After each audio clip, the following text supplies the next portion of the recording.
नमस्कार, मैं अशोक कुमार बैरवा। प्यारे विद्यार्थियों, आज हम बात कर रहे हैं बीएससी पार्ट सेकंड के पेपर सेकंड की, जिसका नाम है diversity and systematics of seed plant angiosperm. और इसकी पहली यूनिट है वो है हमारी आवर्त बीजियों का उद्भव तथा विकास, origin and evolution of angiosperms. तो ये पहली यूनिट हम शुरू करवा रहे हैं। सबसे पहले जो बात आती है कि एंजियोस्पर्म जो हैं, इनकी उत्पत्ति किस तरीके से हुई और आगे विकास किस तरीके से हुआ। एंजियोस्पर्मों का जो फॉसिल रिकॉर्ड है अत्यधिक न्यून है, अपूर्ण है, अपर्याप्त है, सीमित और खंडित है। इसलिए इनके उद्भव का स्पष्ट आकलन जो है वो नहीं किया जा सकता। खंडित फॉसिल अभिलेखों का संभावित कारण उस समय के एंजियोस्पर्मों का ऐसे आवासों में उगना माना जाता है जो जीवाश्मी भवन के उपयुक्त नहीं थे। मतलब जहाँ जीवाश्म नहीं बन सके थे, इस जगह ऐसी जगहों पर वो पौधे हैं वो उगते थे, इसलिए उनके जीवाश्म नहीं मिलते हैं। एंजियोस्पर्म के उद्भव तथा विकास का विषय वैज्ञानिकों के लिए एक शताब्दी से कौतूहल तथा विवाद का विषय रहा है। सुविधा की दृष्टि से जो एंजियोस्पर्म की उद्भव और विकास की जो प्रक्रिया है, इसको हम निम्न बिंदुओं में अध्ययन कर सकते हैं। पहला है, एंजियोस्पर्म क्या है। एंजियोस्पर्म हम किनको कहेंगे और पौधों से इनके अंदर क्या अलग चीज़ मिलती है।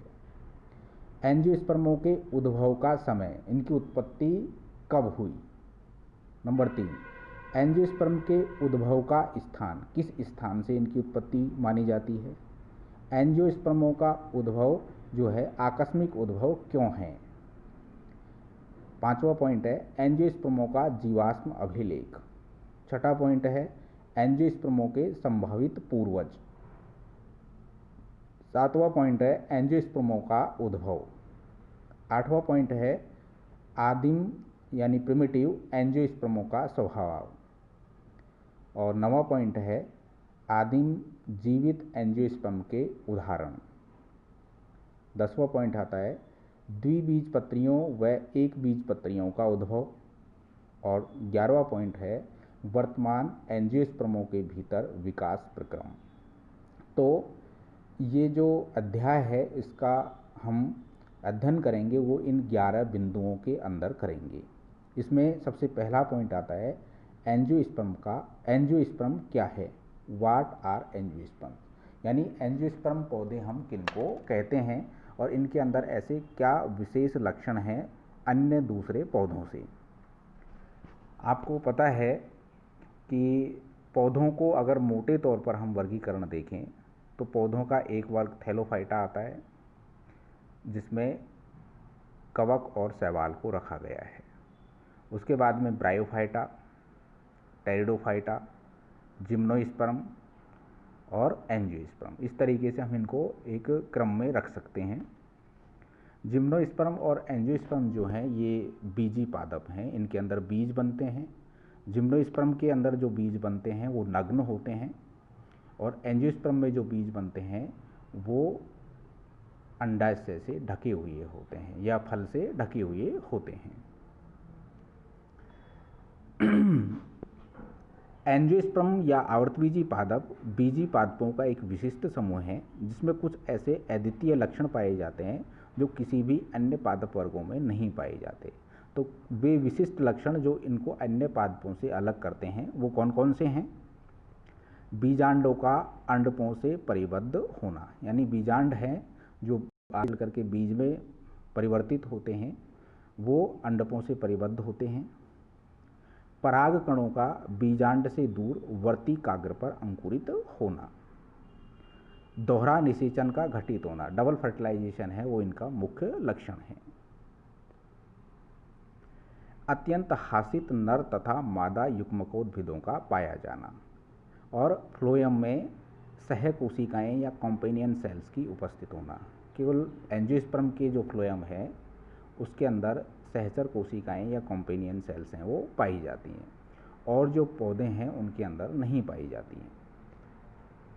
दूसरा पॉइंट आता है एंजियोस्पर्मों के उद्भव का समय, time of origin of angiosperms. Angiosperm जो है उनका उद्भव कब हुआ, तो इसके हम अगर सारांश में देखें तो सारांश में क्या निकल के आता है, एंजियोस्पर्मों के उत्पत्ति काल के विषय में सारांश रूप में यह कहा जा सकता है कि इन पादपों की उत्पत्ति 2 अलग अलग समय पर हुई। प्रथम तो ट्रायसिक में स्तंभ एंजियोस्पर्म या स्टेम एंजियोस्पर्म, जिनको एंजियोफाइट भी कहा जाता है, उनका उद्भव हुआ, और द्वितीय उत्तर जूरेसिक काल या पूर्व क्रेटेशियस काल में क्राउन एंजियोफाइट की उत्पत्ति हुई। अति आधुनिक अणुघड़ियों मॉलिक्यूलर क्लॉक्स की सहायता से किए गए न्यूक्लियोटाइडों के अनुक्रम अध्ययनों से भी एंजियोस्पर्म के उद्भव के वास्तविक काल का निर्धारण नहीं किया जा सकता। अतः इस संबंध में यह कहना ही सुरक्षित है कि एंजियोस्पर्म की उत्पत्ति पूर्व क्रेटेशियस काल में हुई थी। तो एक मोटी सी चीज़ हमको याद रखनी है कि एंजियोस्पर्म की जो उत्पत्ति मानी जाती है, एक निश्चित समय तो गणना है वो तो नहीं की जा सकी, इनकी उत्पत्ति का जो काल माना जाता है वो है पूर्व क्रेटेशियस काल। अगला पॉइंट आता है थर्ड नंबर, एंजियोस्पर्म के उद्भव का स्थान, कि एंजियोस्पर्म जो काल था वो तो कौन सा काल आया, पूर्व क्रेटेशियस काल में। अब इनकी जो उत्पत्ति हुई वो कौन से स्थान पर सबसे पहले ये पौधे उगे, तो इसके लिए भी क्या है, बहुत सारी थ्योरियाँ दी गई थी, उनमें से कुछ निम्न प्रकार से हैं। सबसे पहला आता है सीवर्ड के अनुसार एंजियोस्पर्म की उत्पत्ति उत्तर ध्रुवीय प्रदेश यानी आर्कटिक रीजन में हुई, और जहाँ से ये दक्षिण दिशा में प्रवास या माइग्रेशन इनका हुआ। तो सीवर्ड ने कहा था कि ये इनकी उत्पत्ति जो है आर्कटिक रीजन के अंदर हुई। दूसरा है ग्रीनलैंड एंजियोस्पर्मों का पालना घर है। देखिए ये आधे नंबर के रूप में पूछा जाता है कि एंजियोस्पर्मों का पालना घर किसे कहा जाता है, तो ग्रीनलैंड को एंजियोस्पर्मों का पालना घर कहा जाता है। कपितय एंजियोस्पर्मों के जीवाश्मों की खोज ग्रीनलैंड की क्रिटेशियस चट्टानों से की गई। एंजियोस्पर्मों के उद्भव के समय ग्रीनलैंड की जलवायु अपेक्षाकृत उष्ण था, लेकिन बाद में यहाँ बर्फ़ जमने लगी, तब इन पौधों का दक्षिण की ओर अमेरिका तथा यूरोप की तरफ प्रवास हुआ। तो ग्रीनलैंड जो है इसको एंजियोस्पर्मों का पालना घर कहा जाता है। ड्यूटॉइट ने दक्षिणी अफ्रीका की ट्रायसिक चट्टानों से कुछ एंजियोस्पर्मों के सदृश पुष्पक्रमों के जीवाश्मों की खोज की, जिसके आधार पर दक्षिणी अफ्रीका पौधों के उद्भव स्थल के रूप में स्थापित किया जाता है। तो ड्यूटॉइट है वो ये कहता है कि दक्षिणी अफ्रीका जो है वहाँ से एंजियोस्पर्मों की उत्पत्ति हुई। चौथा पॉइंट है एंजियोस्पर्मों का उद्भव स्थल प्रशांत महासागरीय द्वीप हैं। ये किसने कहा, बेली तथा तख्ताजन ने दक्षिण प्रशांत महासागरीय द्वीपों जैसे फिजी, न्यू कैलेडोनिया, न्यू गवाइना आदि के जो फ्लोरा है उनका अध्ययन किया। उस दौरान एंजियोस्पर्म जातिवृत्त की कई लुप्त कड़ियों के मिलने का दावा किया। उन्होंने अत्यंत आदिम लक्षणों या प्रिमिटिव लक्षणों वाले कुछ ऐसे एंजियोस्पर्मों का फ्लोरा का वर्णन किया जो संभवतः आधुनिक एंजियोस्पर्मों व उनके पूर्वजों के मध्य योजक कड़ी माने जा सकते हैं। इन आदिम एंजियोस्पर्मों के कुछ उदाहरण निम्नलिखित हैं। देखिए यहाँ से ये 4-5 पॉइंट हैं, और यहाँ पे एक नंबर का जो क्वेश्चन, आधा नंबर का जो क्वेश्चन आता है पार्ट ए में, उसमें पहला क्वेश्चन जो आता है वो 5 नंबर का होता है, और उसमें 10 क्वेश्चन आते हैं, और उनका हमें प्रत्येक क्वेश्चन आधे नंबर का होता है।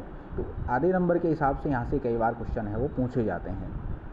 तो पहला है वाहिकाओं रहित एंजियोस्पर्म। देखिए वैसे एंजियोस्पर्म जो पौधे हैं उनमें वाहिकाएँ पाई जाती हैं, लेकिन कुछ एंजियोस्पर्म पौधे ऐसे हैं जिनमें वाहिकाएँ नहीं पाई जाती हैं, तो ये पूछी जाती हैं। तो इनमें कौन कौन से कुल हैं, टेट्रासेंट्रॉन, ट्रोकोडेंड्रॉन, ड्राइमिस, जाइगोगाइनम, स्यूडोविंटेरा, बुबिया, सार्केंड्रा। तो हमको ये याद रखने हैं कि इनके अंदर वाहिकाएं एब्सेंट होती हैं। दूसरा है पर्ण सदृश्य पुंकेसरों वाले वंश, genera with leaf like stamens. तो इसमें आते हैं ऑस्ट्रोवेलिया, हिमेंटेंड्रा, मैग्नोलिया और डेजिनेरिया। ये पर्ण सदृश्य पुंकेसरों वाले वंश हैं। तो पूछा जाता है कि पर्ण सदृश्य पुंकेसरों वाले वंश का नाम बताइए, जीनस का नाम बताइए। तो आपको डेजिनेरिया, मैग्नोलिया ये विशेष रूप से याद रखने हैं। अगला है विवृत या खुले अंडप वाले वंश, जेनेरा विद ओपन कार्पल। ये पूछा जाता है जेनेरा विद ओपन कार्पल है, उसका एक एग्जाम्पल बताइए। तो इसमें ड्राइमिस और डेजिनेरिया है। तो ये चौथा पॉइंट हो गया इनके उत्पत्ति स्थल के बारे में। पांचवा पॉइंट है ऊपरी भूमि सिद्धांत, अपलैंड थ्योरी।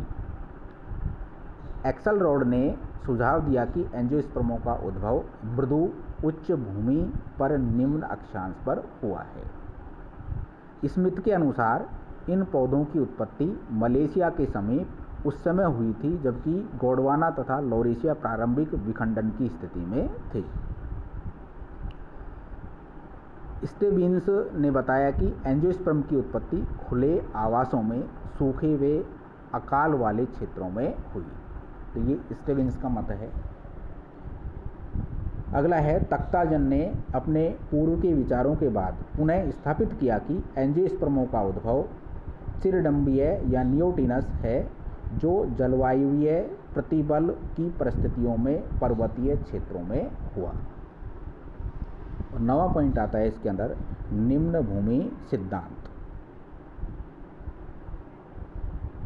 हीके, डोयल, वॉल्फ, टेलर आदि ने पर्यावरणीय प्रतिबलों के योगदान को एंजियोस्पर्म की उत्पत्ति में महत्वपूर्ण मानते हुए सुझाव दिया कि प्रारंभिक आवर्तबीजियों की उत्पत्ति नालों तथा झीलों के तटों पर हुई है। इसे निम्न भूमि सिद्धांत कहते हैं। तो ये निम्न भूमि सिद्धांत ये कहता है कि एंजियोस्पर्म की जो उत्पत्ति हुई है वो नालों और झीलों के तटों पर हुई है।